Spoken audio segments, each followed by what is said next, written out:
Ladies and gentlemen, please welcome VentureBeat's Director of Marketing Technology, Stuart Rogers.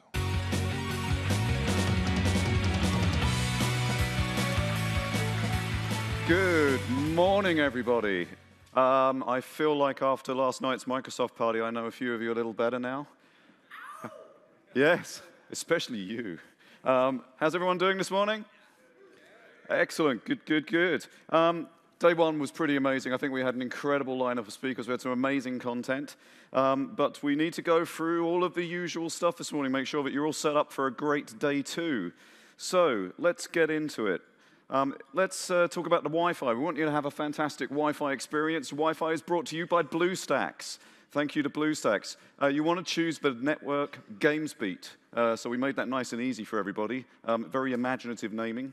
And you need to use the access code BlueStacks with a capital B and a capital S. So make sure that you get on the Wi-Fi. It's really important, of course, that you're on the Wi-Fi because we want to make sure that you use the official hashtag, which is hashtag GamesBeat, whenever you're talking on Twitter. Now, yesterday, we did actually manage to get trending in San Francisco for GamesBeat, which is very, very good. Thank you, everybody.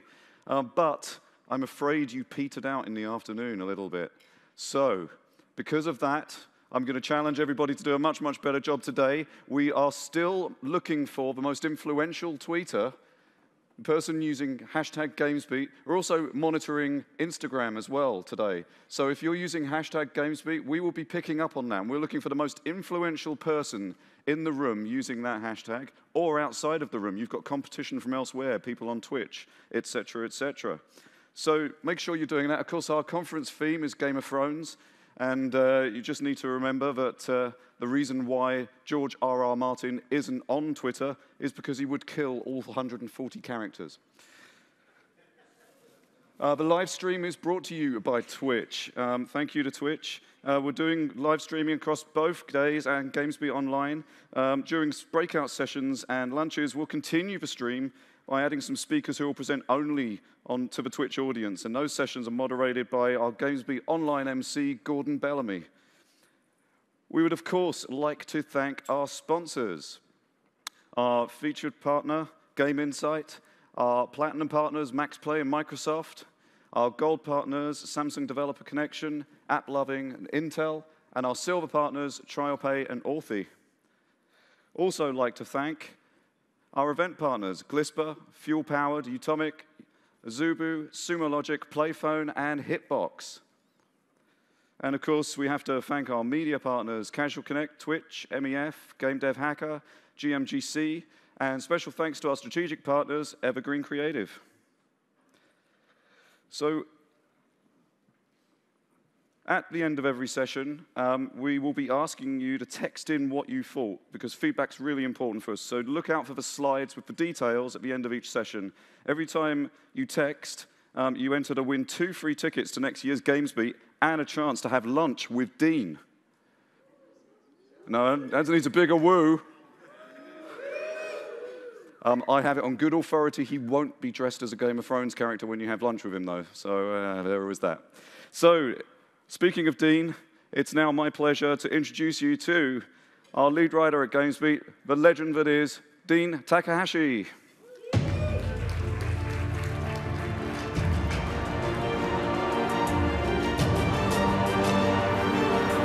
Hello, everybody.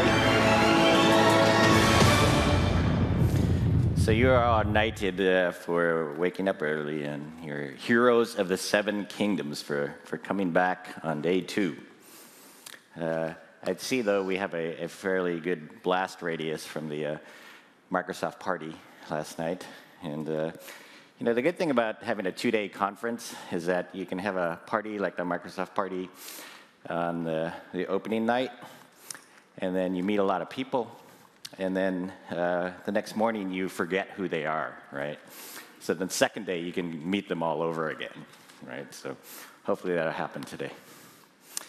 And I'd like to point out that we have our first 3 speakers ready for the GamesBeat Summit 2016. That's taking place on May 3rd and 4th, 2016 at the Cavallo Point Resort. and that summit draws 180 people in a more intimate, invitation-only setting. So our speakers for that include Robbie Bach, the former Chief Xbox Officer at Microsoft and author of the book Xbox Revisited. So some time has passed since he left Microsoft. He can offer a lot of lessons and observations now about the big decisions Microsoft made. We'll also have Neil Young, CEO of Network. He's another veteran of game development across consoles and mobile. And Riccardo Zacconi, the CEO of King, the maker of Candy Crush Saga. And that's just the beginning of an all-star lineup for an event that we believe is going to be sold out. So grab your, or request your invitations now. The theme is going to be exploring new worlds. And we invite you to actually help us define what that means and help us shape the agenda. So just finishing up an event today, and we're going to get on with the planning for the next one tomorrow. So I hope you enjoyed the speakers yesterday and that you learned a lot. Our day 2 speakers have some high bars to meet to match the quality of the handcrafted sessions that we had yesterday. So it was enlightening to see 2 very well articulated polar opposite strategies from Nicolo De Masi of Glue and Gabe Layden of Machine Zone. I thought that Tim Sweeney's observations were both visionary and rooted in his technical expertise. Graham Devine articulated a great vision for designing for mixed reality, and Jason Rubin let us know what unique VR experiences await us. I heard convincing cases for esports, virtual reality, and treating whales with the utmost respect as well. I think we saw new opportunities in territories like India and in established markets such as game engines, as illustrated by MaxPlay's Xinjiang Bang.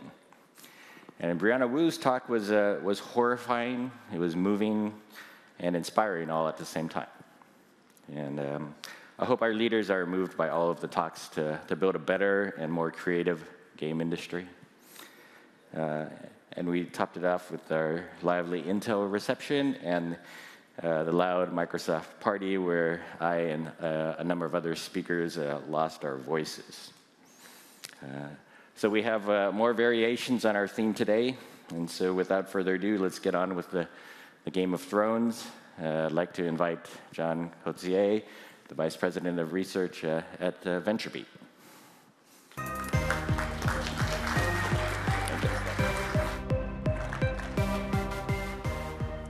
Good morning, everybody. Okay, I want to see a show of hands. Who was at the party last night?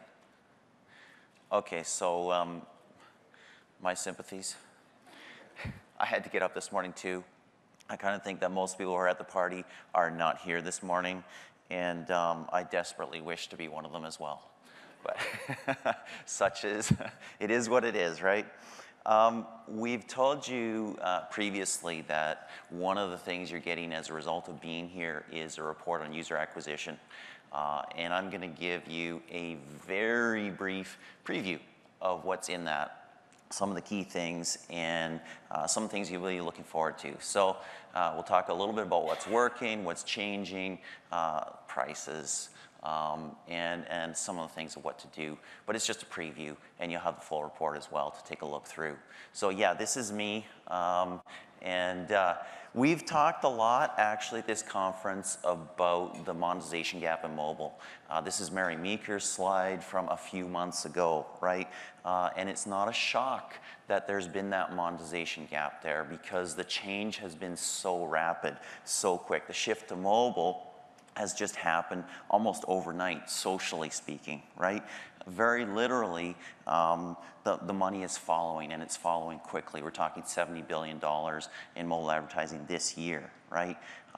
And worlds are colliding. The reality is that it's not just the mobile first. It's not just the mobile gaming people. It's the brands that are coming in. And the brands are rushing in 2 different ways, right? They're rushing in because they want to sell stuff. and they're selling product, but they're also wanting to have a one-to-one relationship with their customers, their users, their fans, just like all the mobile-first companies currently have with having their app on their customer's phone. So there's two different ways that they're rushing in there, and what we've got is good news on the monetization side. $100 billion rushing into mobile next year, right? $100 billion of mobile ad spend globally. We've also got bad news on the user acquisition side, because $660 billion, which is the global ad spend next year, is also rushing in, right? It's almost as if those things are connected. User acquisition and monetization, right? The ad spend is going up. Lots of people are coming in there. Lots of people are buying ads, and it's making user acquisition more challenging, which our costs are going up. That's the hard part. So I want to talk about 5 quick things from the report that you might want to think about as you're doing user acquisition in the coming months and coming year. First off, CPI is dead.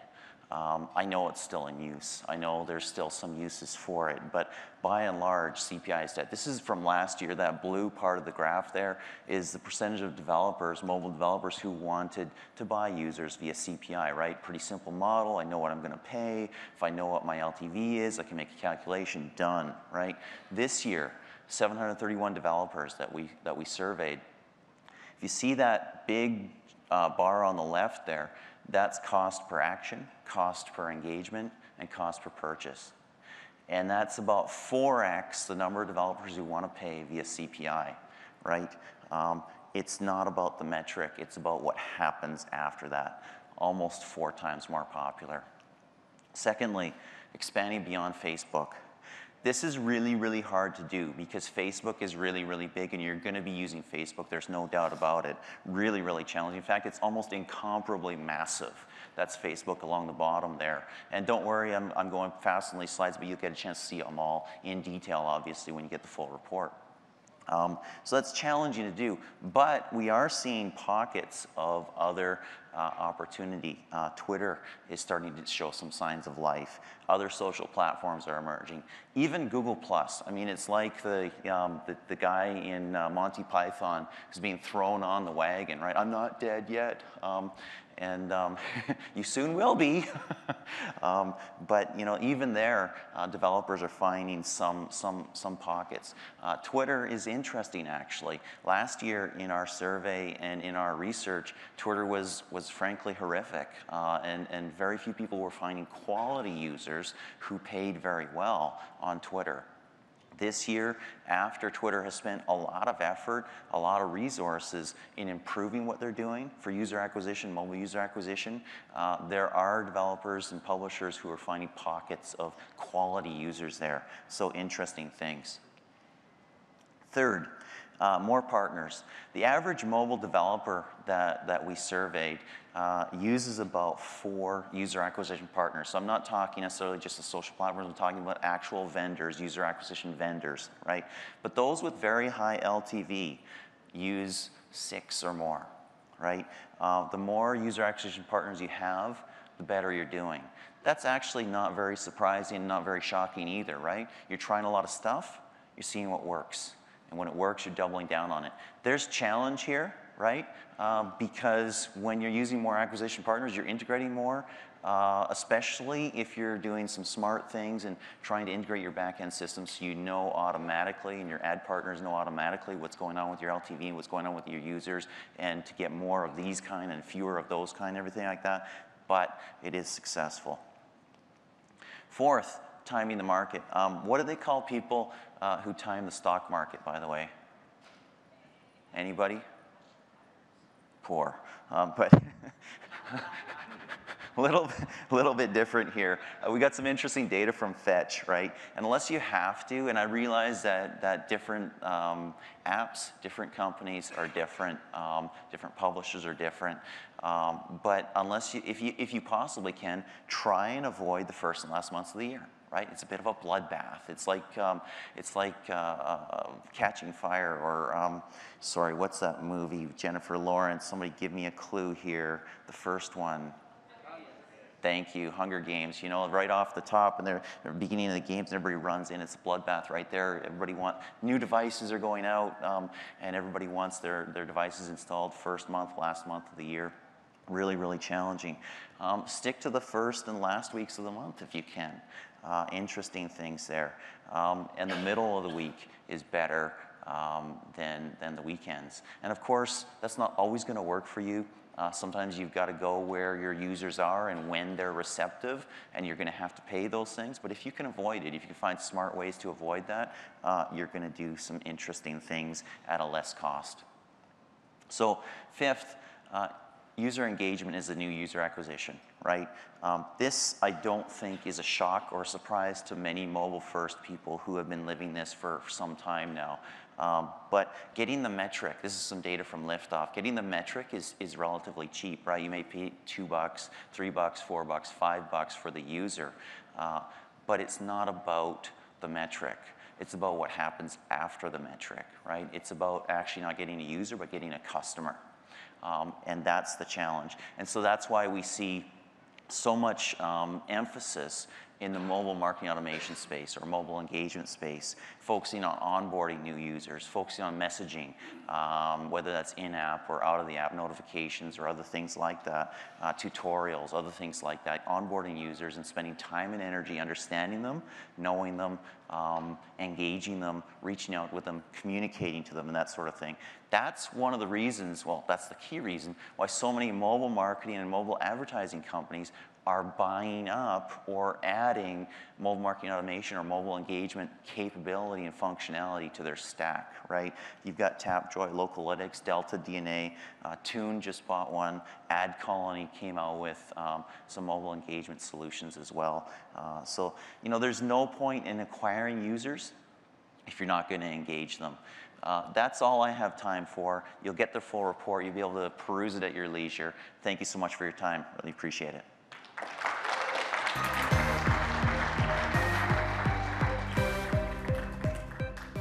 Thank you very much, John. Right, well, continuing on